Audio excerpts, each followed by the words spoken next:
إن الحمد لله نحمده ونستعينه ونستغفره ونعوذ بالله من شرور أنفسنا ومن سيئات أعمالنا من يهده الله فلا مضل له ومن يضلله فلا هادي له أشهد أن لا إله إلا الله وحده لا شريك له وأشهد أن محمدًا عبده ورسوله إن الله وملائكته يصلون على النبي يا أيها الذين آمنوا صلوا عليه وسلموا تسليما اللهم صل على محمد وعلى آل محمد كما صليت على إبراهيم وعلى آل إبراهيم إنك حميد مجيد اللهم بارك على محمد وعلى آل محمد كما باركت على إبراهيم وعلى آل إبراهيم إنك حميد مجيد أما بعد فإن خير الحديث كتاب الله وخير الهدي هدي محمد صلى الله عليه وسلم وشر الأمور محدثاتها وكل محدثة بدعة وكل بدعة ضلالة وكل ضلالة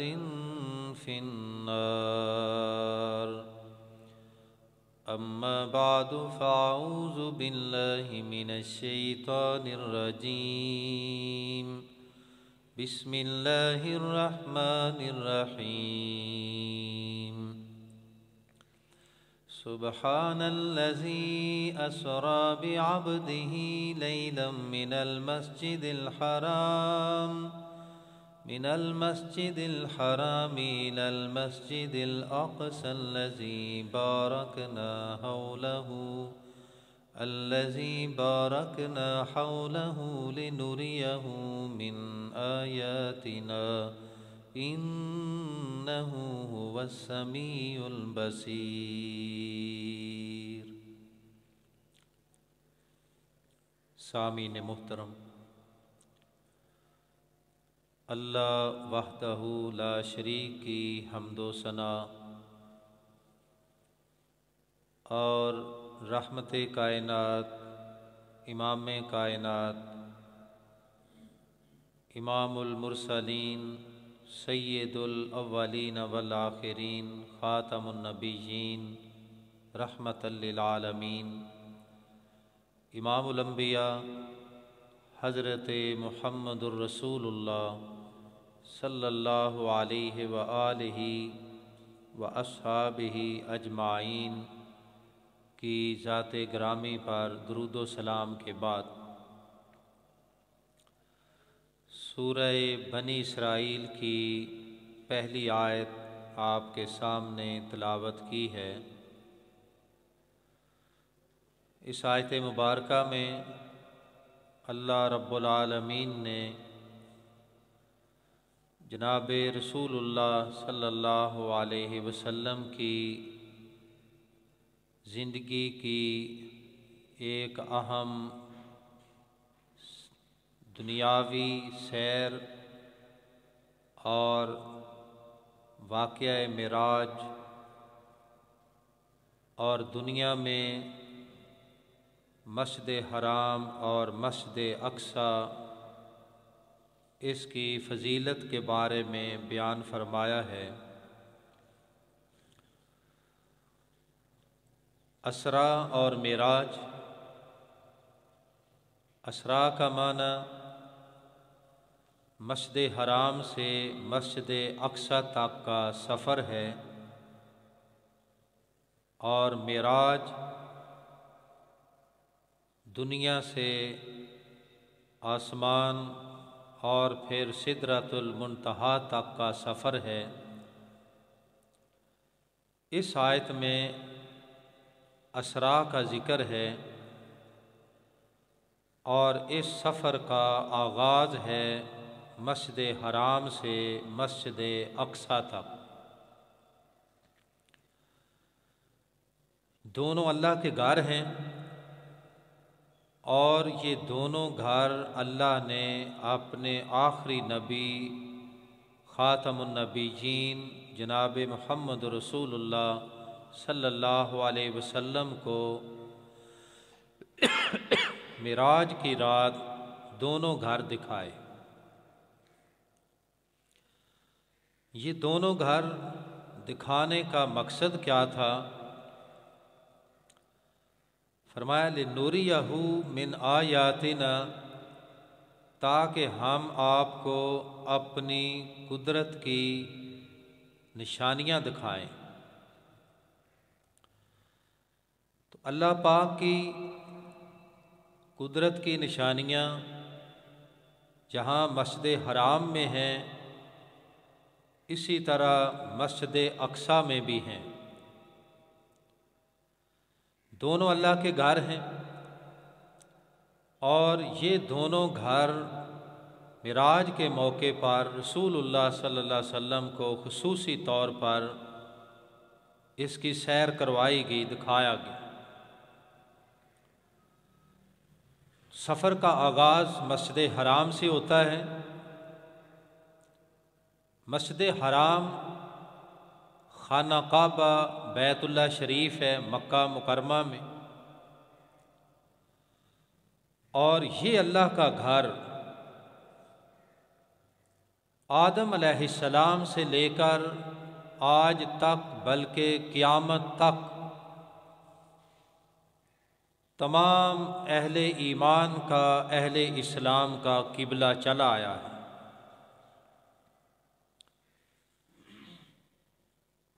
بیت اللہ شریف خانہ کعبہ، اس کی تعمیر سب سے پہلے سیدنا آدم علیہ السلام نے تعمیر کی۔ اس وقت بھی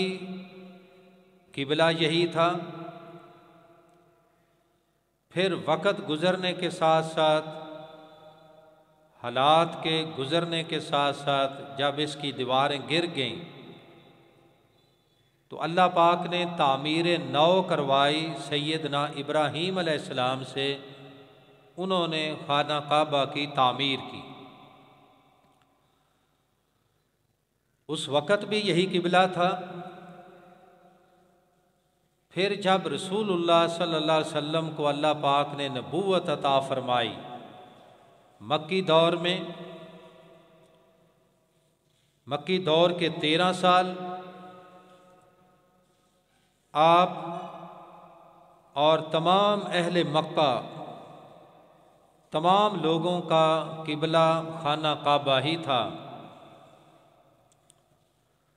مگر جب رسول اللہ صلی اللہ علیہ وسلم مکہ سے ہجرت کر کے مدینہ گئے تو مدینہ میں جا کر صحیح بخاری میں حدیث ہے، رسول اللہ صلی اللہ علیہ وسلم نے دل ہی دل میں اس خواہش کا اظہار کیا، کیونکہ مدینہ میں جا کر بھی رسول اللہ صلی اللہ علیہ وسلم ابھی نمازیں مسجد اقصی کی طرف منہ کر کے پڑھ رہے تھے، اور خانہ کعبہ کی طرف اس وجہ سے پہلے رخ نہیں موڑا کہ وہاں قبضہ مشرکین کا ہے، اور مشرکین نے اللہ کے گھر کو 360 بتوں سے بھرا ہوا ہے، تو آپ نے مدینہ میں جا کر تقریباً 17 ماہ تک نمازیں مسجد اقصیٰ کی طرف منہ کر کے پڑھی۔ اب مسجد اقصیٰ جو فلسطین میں ہے، اس کی تعمیر سب سے پہلے حضرت سلیمان علیہ السلام نے کی، اور یہ ابراہیم علیہ السلام کے 1300 سال بعد جا کر مسجد اقصیٰ کی تعمیر ہوئی۔ تو بنی اسرائیل جو مسجد اقصیٰ کے متولی بنے تھے، ان کی بداعمالیوں کی وجہ سے اور ان کے ظلم و ستم کی وجہ سے یہ اعزاز ان سے سب سے پہلے جالوت بادشاہ، جس کا ذکر گزشتہ جمعہ میں ہوا، اس نے بنی اسرائیل پر حملہ کیا اور مسجد اقصیٰ ان سے چھین لی، اور تابوت سکینہ جو مسجد اقصیٰ کے اندر انہوں نے رکھا تھا وہ بھی چھین لیا، لے گیا، اور ایک لمبے عرصے تک بنی اسرائیل مسجد اقصیٰ سے محروم رہے۔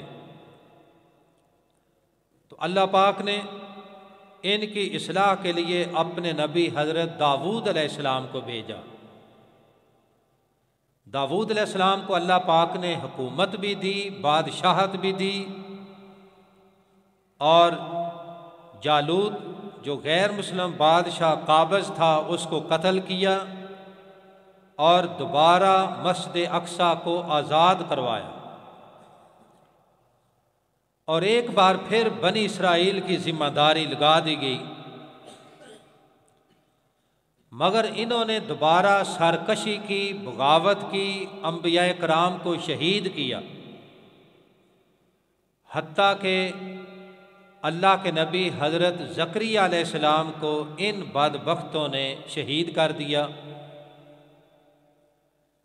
اور بھی سینکڑوں نبی شہید کیے۔ تو پھر دوبارہ ان پر اللہ کی گرفت آئی، اور بابل کا بادشاہ بخت نصر جو فارسی نسل تھا، اس نے دوبارہ ان اسرائیلیوں پر حملہ کیا اور ان کو تباہ و برباد کر دیا۔ تقریباً 1,35,000 یہودی قتل ہوئے بخت نصر بادشاہ کی فوجوں کے ہاتھوں، 70,000 قیدی بنے، اور قیدیوں کو بھی اپنے ساتھ ہی بابل کی طرف لے گیا۔ مسجد اقصیٰ پھر ان سے چھین گئی۔ تقریباً 6 یا 7 سال کے بعد اس نے ان کے قیدیوں کو چھوڑا، اور ان قیدیوں میں حضرت عزیر علیہ السلام بھی تھے، جن کو بعد میں اللہ نے اپنا نبی بنایا، جن کا ذکر قرآن میں ہے۔ جب وہ جیل سے، قید سے رہائی کے بعد واپس لوٹے تو راستے میں ایک تباہ شدہ بستی کو دیکھا، تو کہا یہ کیسے زندہ ہو سکتی ہے؟ اللہ پاک نے 100 سال تک عزیر علیہ السلام کو وہی موت دے دی، پھر اٹھایا، بستیاں آباد ہو چکی ہیں۔ تو عزیر علیہ السلام نے ان کی دوبارہ پھر تربیت کی، اصلاح کی، اور ان کو شرک سے، بے حیائی سے، سود خوری سے روکا، اور اللہ پاک نے ایک بار پھر ان کو مسجد اقصیٰ دوبارہ ان کے قبضے میں دے دی۔ لیکن کچھ عرصہ گزرنے کے بعد ان یہودیوں نے، بنی اسرائیل کے لوگوں نے دوبارہ پھر سرکشی کی، بغاوت کی، اللہ کی حدوں کو توڑا، نبیوں کو شہید کیا۔ تو پھر ایک رومی بادشاہ اپنا ایک بہت بڑا لشکر دے کر، جس کا نام قیطوس بتایا گیا ہے، رومیوں نے، عیسائیوں نے ان پر حملہ کیا، اور ہمیشہ کے لیے ان یہودیوں کو مسجد اقصیٰ سے محروم کر دیا، اور اس پر عیسائیوں کا قبضہ ہوا۔ پھر عیسائی قابض رہے یہاں تک کہ رسول اللہ صلی اللہ علیہ وسلم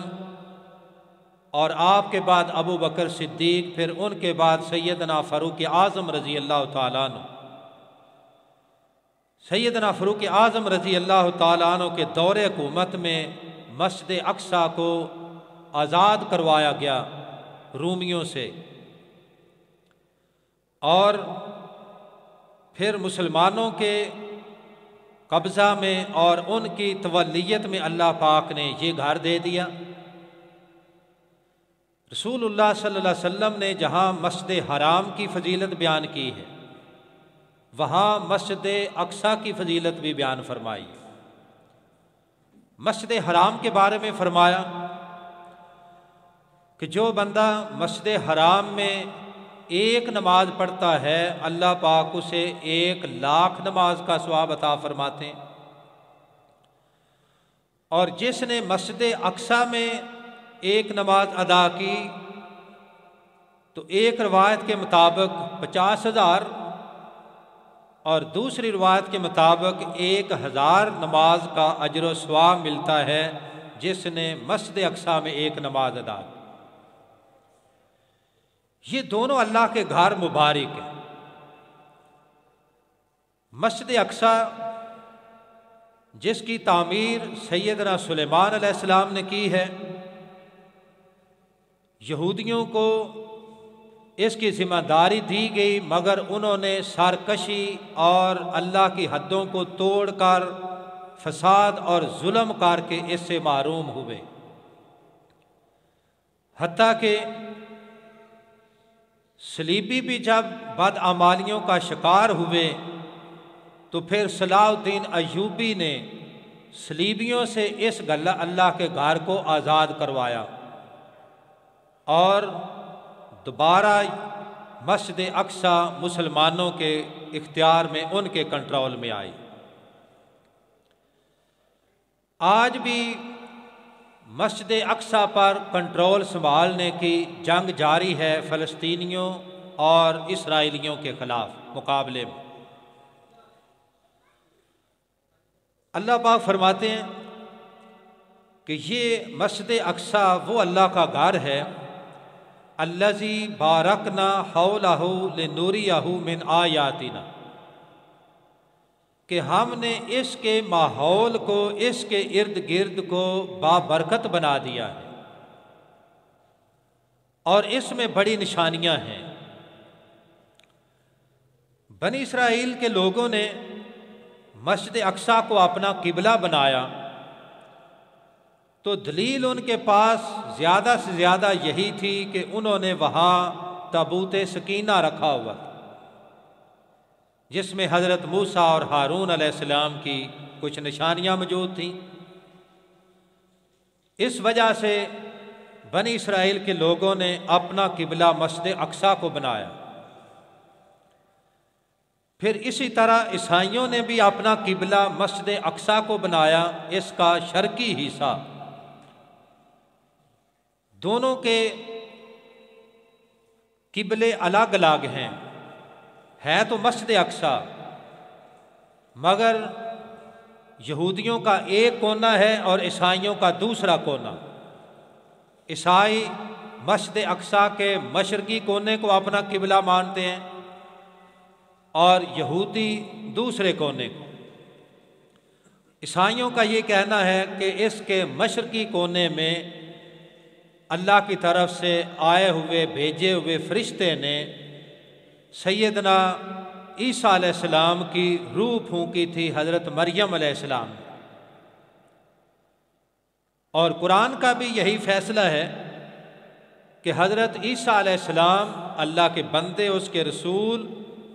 وروح منہ، اور اللہ کی طرف سے پھونکی ہوئی روح ہیں جو فرشتے نے اللہ کے حکم سے کنواری مریم میں پھونکی تھی۔ اب عیسائی مریم علیہ السلام کو اپنی ماں مانتے ہیں، عیسیٰ علیہ السلام کی والدہ ہیں تو ہماری بھی ماں ہیں، مگر یہودی شروع سے لے کر آج تک سیدہ مریم علیہ السلام پر الزام تراشی، حتیٰ کہ برائی کا ارتکاب اور عیسیٰ علیہ السلام کی ناجائز پیدائش، یہ عقیدہ رکھتے ہیں۔ تو اس لحاظ سے بھی اگر دیکھا جائے تو حضرت مریم علیہ السلام، حضرت عیسیٰ علیہ السلام جو عقیدہ اہل ایمان کا ہے، قرآن کا ہے، وہی عقیدہ انجیل میں بھی لکھا ہوا ہے اور عیسائیوں کا بھی ہے، مگر عیسائیوں نے عیسیٰ علیہ السلام کو اللہ کا بیٹا بنا دیا۔ الزام تو نہیں لگایا، یہودیوں نے الزام لگایا، مگر عیسائیوں نے الزام نہیں لگایا تو ایک بہتان باندھا کہ عیسیٰ علیہ السلام کا دنیا میں کوئی باپ نہیں، ان کا باپ نعوذ باللہ اللہ ہے۔ عیسائیوں کے ایک وفد نے نبی پاک سے مناظرہ کیا، نجران کے عیسائیوں نے، تو اللہ پاک نے قرآن مجید میں اس کا جواب بھیجا کہ آپ ان سے پوچھو کہ تم کہتے ہو کہ عیسیٰ علیہ السلام کا کوئی باپ نہیں ہے، تو جس کا کوئی باپ نہ ہو اس کا باپ اللہ ہوتا ہے، تو پھر ان سے پوچھو کہ آدم علیہ السلام کا باپ کون ہے؟ اگر یہ آدم علیہ السلام کا باپ ثابت کر دیں تو پھر ان کی بات مانی جا سکتی ہے کہ عیسیٰ علیہ السلام کا باپ کوئی انسان نہیں ہے۔ تو یہاں آ کر عیسائی لاجواب ہو گئے، ان کو ماننا پڑا کہ آدم علیہ السلام کو اللہ پاک نے بغیر ماں اور بغیر باپ کے پیدا کیا، تو عیسیٰ علیہ السلام کو بغیر باپ کے پیدا کر لیا۔ اللہ پاک فرماتے ہیں المسجد الاقصی الذی بارکنا حولہ لنوریہ من آیاتنا، مسجد اقصی کا جو ارد گرد کا ماحول ہے اس میں بھی ہم نے برکت رکھی۔ یہ برکت کیسے ہے کہ بنی اسرائیل کے سینکڑوں انبیاء کرام، ابراہیم علیہ السلام کے بعد عیسیٰ علیہ السلام تک، زیادہ تر انبیاء کا مسکن، ان کی رہائش یہی علاقہ تھا۔ رہائش پذیر بھی ہوئے۔ ابراہیم علیہ السلام بھی جب نمرود کی آگ سے نکلے تو اسی علاقے میں پہنچے، دیگر انبیاء کرام بھی۔ تو انبیاء کرام کی رہائشی علاقہ ہے یہ مسجد اقصی کا علاقہ۔ اور پھر یہ اللہ کے نبی جیسے جیسے فوت ہوتے گئے تو ان کی قبریں بھی اسی علاقہ کے اندر ہیں، اس لحاظ سے اس کو بابرکت کہا گیا ہے۔ اب رسول اللہ صلی اللہ علیہ وسلم نے پہلے 17 ماہ تک نمازیں مسجد اقصی کی طرف منہ کر کے اس لیے پڑھی کہ جب تک آپ مکہ میں تھے تو آپ کے مد مقابل مشرکین مکہ تھے، اب انہوں نے خانہ کعبہ کو بتوں سے بھرا ہوا، تو آپ نے ان کی بات نہیں مانی، ان سے تشبیہ نہیں کی اور ترجیح اس بات کو دی کہ بنی اسرائیل یہ انبیاء کی چونکہ وارث ہیں، اور مسجد اقصی یہ بھی بابرکت اللہ کا گھر ہے، لہذا میرا قبلہ بھی وہی ہوگا۔ مدینہ میں جا کر 17 ماہ تک آپ نے نمازیں مسجد اقصی کی طرف منہ کیا، مگر دل میں یہ خواہش اٹھی کہ اب مدینہ میں یہودی ہیں، یہودی آپ کی بات، آپ کا پیغام ماننے کے لیے تیار نہیں تھے، تو آپ کے دل میں یہ بات آئی کہ ہمارا اصل قبلہ وہ تو خانہ کعبہ ہی ہے، تو ہم یہودیوں کے اس قبلے کو کیوں اختیار کریں؟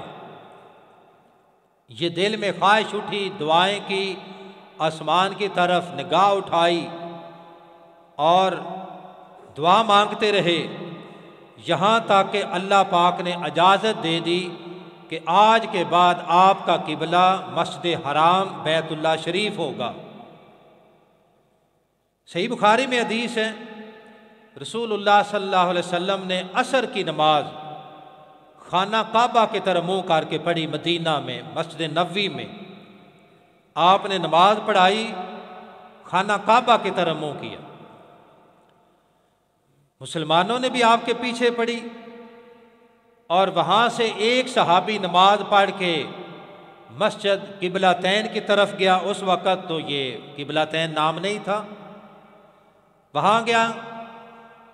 تو وہاں لوگوں کو دیکھا کہ وہ مسجد اقصی کی طرف منہ کر کے نماز پڑھ رہے ہیں، تو جا کر بتایا کہ میں نے رسول اللہ صلی اللہ علیہ وسلم کے پیچھے نماز پڑھی ہے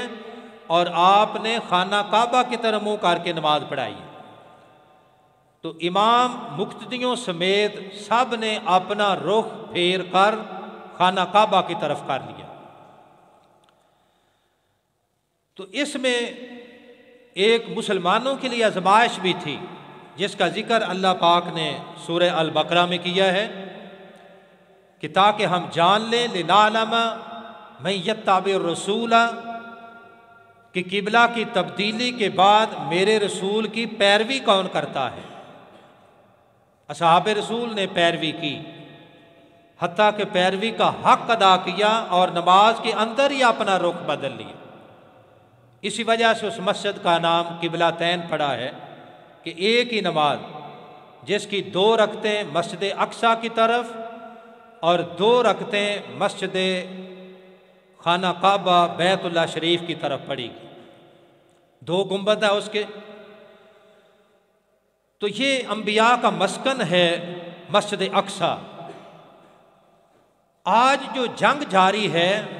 حقیقت میں اس جنگ کا مقصد بھی اس اللہ کے گھر کا کنٹرول سنبھالنا ہے۔ یہ اسرائیلی جھوٹ بولتے ہیں کہ ہماری جنگ حماس کے ساتھ ہے، یہ سراسر جھوٹ ہے۔ حماس کے ساتھ یہ جنگ نہیں ہے، یہ جنگ مسجد اقصی پر قبضہ کرنے کی جنگ۔ اب مسلمانوں کو ابھی تک اس بات کی سمجھ ہی نہیں آ رہی۔ کوئی کہتا ہے حماس شیعہ ہے اس لیے اس کی مدد نہیں کر رہے۔ یہ ساری غلط فہمیاں ہیں، جھوٹی افواہیں ہیں۔ فلسطین کے لوگ خصوصاً جو غزہ میں رہتے ہیں، پکے مومن، پکے مسلمان، کوئی یہ شیعہ سنی کا چکر نہیں، وہ پکے مسلمان ہیں، اور اللہ نے ان کو جتنا مضبوط ایمان دیا ہے آپ تصور نہیں کر سکتے کہ انہوں نے کہا کچھ بھی ہو، ہمارے بچے شہید ہو جائیں، ہمارے گھر تباہ ہو جائیں، ہماری جانیں چلی جائیں، جب تک ہمارے جسم میں سانس باقی ہے ہم اس بابرکت علاقے کو چھوڑ کر کبھی جانے والے نہیں۔ اور آفرین ہے ان ڈاکٹروں پر جن کو کہا گیا کہ نکل جاؤ، انہوں نے کہا کہ ہم ان زخمی مریضوں کو چھوڑ کر چلے جائیں، کیا ہم نے ہمیشہ دنیا میں رہنا ہے؟ انہوں نے کہا کہ ہم ان مریضوں کے ساتھ شہید ہو سکتے ہیں مگر ان کو چھوڑ کر بے سر و سامانی میں نہیں جا سکتے۔ ان فلسطینیوں کا ایمان دیکھو کہ ایک فلسطینی بچہ، آپ بھی خبریں سنتے ہیں، میں بھی سنتا ہوں، فلسطینی بچہ ابھی 4-5 سال کا عمر ہے اس کی، اس کے ٹانگ کے اندر گولی لگی ہے یا شیل لگا ہے۔ اب ڈاکٹروں نے آپریشن کرنا ہے، وہ نکالنا ہے اس کا شیل ٹانگ سے، مگر بے ہوش کرنے کے لیے کوئی میڈیسن نہیں ہے اسپتال میں، ہر چیز تو بند ہے۔ اس بچے نے کہا کہ مجھے قرآن دو، میں قرآن کی تلاوت شروع کر لوں گا، تم میری ٹانگ کا آپریشن کر کے اس سے شیل نکال دو، گولی نکال دو۔ ان کے بچوں کا ایمان کتنا مضبوط، ان کا آخرت پر کتنا پختہ یقین ہے کہ ایک فلسطینی بچہ، شاید وہ گھر میں نہیں تھا یا سکول میں تھا، جب واپس آیا تو دیکھا کہ اس کے گھر پر اسرائیلی طیاروں نے بمباری کی اور گھر ملبے کا ڈھیر، ساری فیملی نیچے دب چکی ہے، کوئی نکالنے والا بھی نہیں۔ غزہ کو تو انہوں ظالموں نے تباہ کیے اور ابھی تک کر رہے ہیں۔ تو وہ بچہ، اس کی ویڈیو آئی ہے کہ اس ملبے کے ڈھیر پر بیٹھا ہوا ہے، اکیلا بیٹھا ہوا ہے، اور قرآن کی تلاوت کر۔ اور یہ آیت پڑھ رہے سورہ البقرہ کی، وَلَنَبْلُوَنَّكُمْ بِشَيْءٍ مِّنَ الْخَوْفِ وَالْجُوعِ وَنَقْصٍ مِّنَ الْأَمْوَالِ وَالْأَنفُسِ وَالثَّمَرَاتِ وَبَشِّرِ الصَّابِرِينَ۔ اللہ پاک فرماتے ہیں مسلمانوں ہم تمہیں آزمائیں گے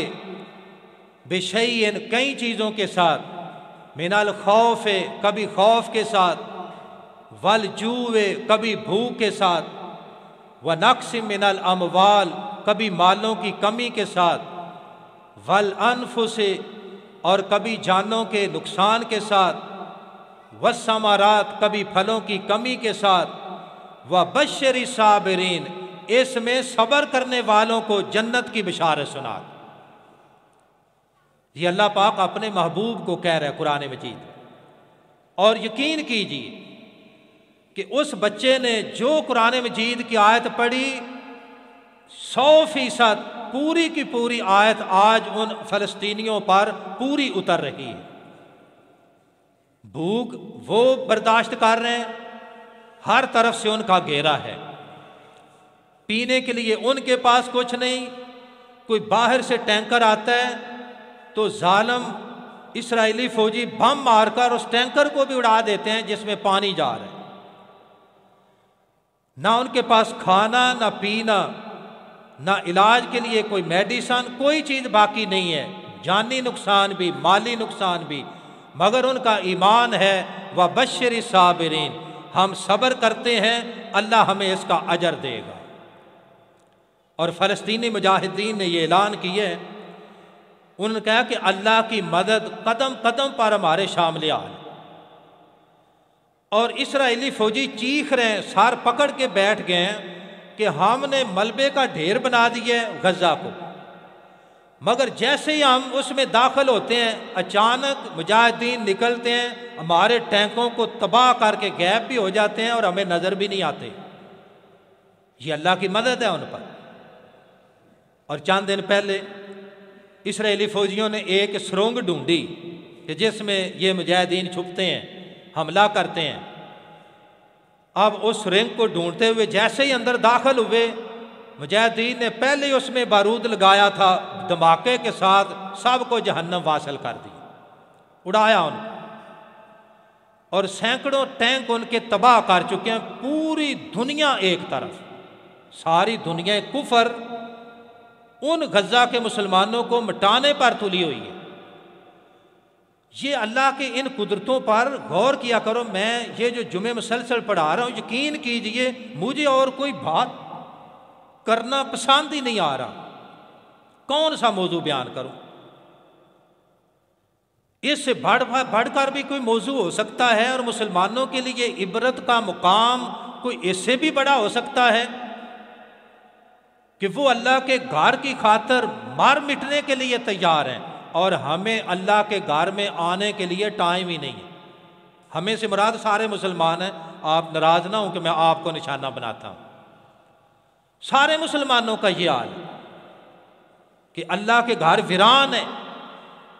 اب کس کو قدر ہے مسجد اقصیٰ کی حفاظت کی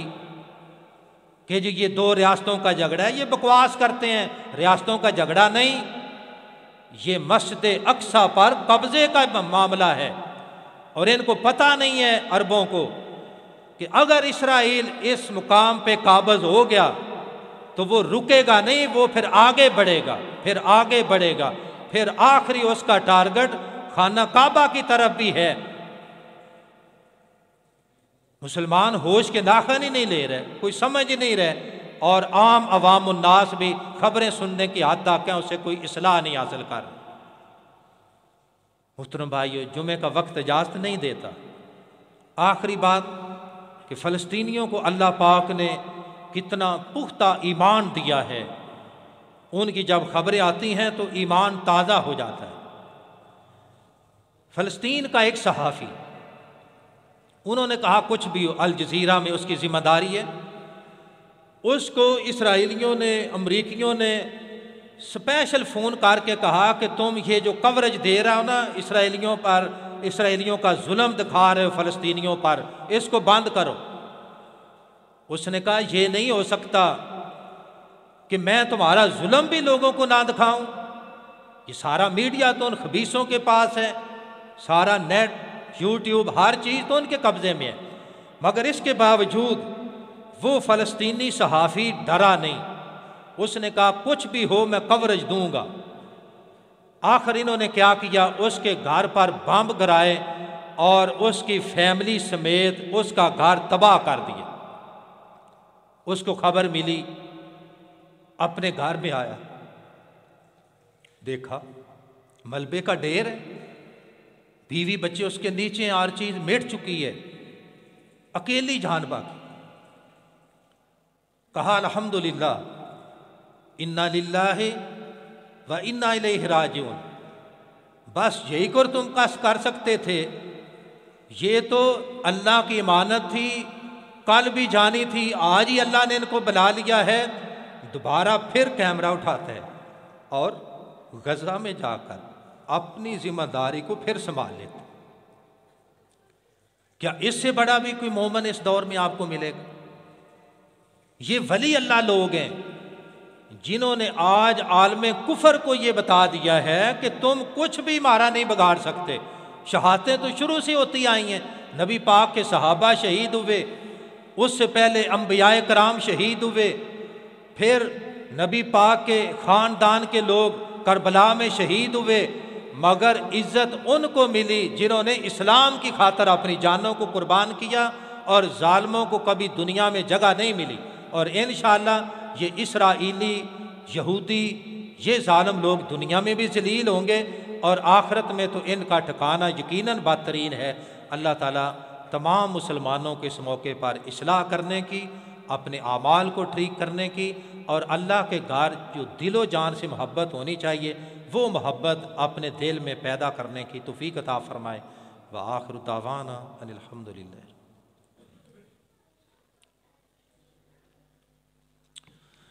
ان الحمد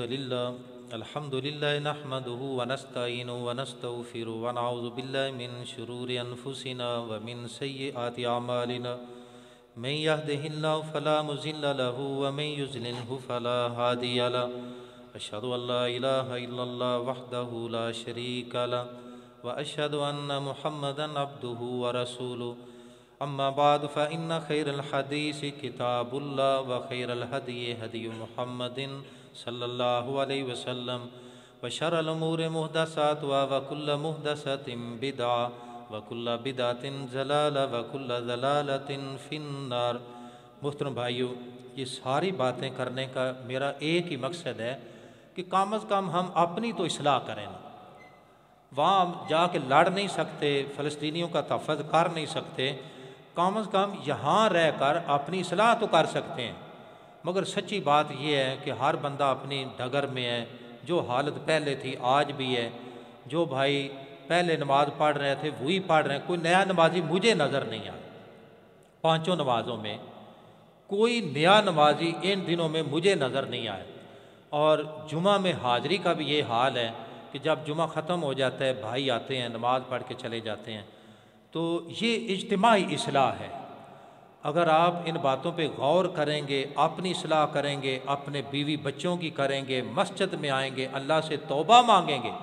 تو اللہ پاک ہمیں کسی بڑی آنے والی آزمائش سے بچا لے گا۔ اور اس وقت فلسطینیوں پر انتہا کی آزمائش ہے، وہ اس آزمائش میں پھنسے ہوئے ہیں۔ اس سے پہلے کہ اللہ پاک ہمیں کسی آزمائش میں مبتلا کر دے، ہمیں اپنی اصلاح کرنی پڑے گی، اللہ کی طرف آنا پڑے گا، مسجد میں ٹائم دینا پڑے گا، باجماعت نماز پڑھنی پڑے گی، اور جمعے پر وقت نکال کر پہلے آ کر کچھ ٹوٹی پھوٹی باتیں سن کر اپنی اصلاح کرنی پڑے گی۔ اللہ پاک ہمیں عمل کی توفیق عطا فرمائے۔ سبحان ربک رب العزت عما یصفون وسلام علی المرسلین والحمد للہ رب